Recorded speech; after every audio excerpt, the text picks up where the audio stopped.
At sabi niya, hindi niya hahabaan ang kanyang wish.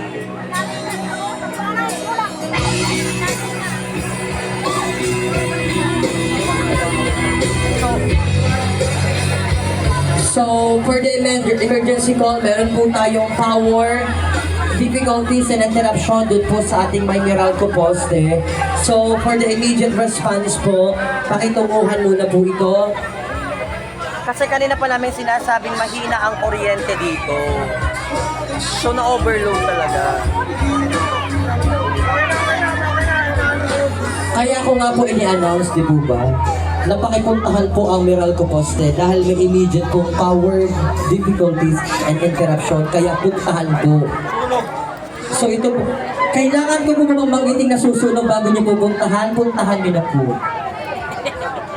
Baka may mag-live pa ha. Mauna pa ang live kaysa sa ano. Unahin po ang pagpatay sa apoy bago po ang pag-video live. Ang pag-reels. Tama. Correct.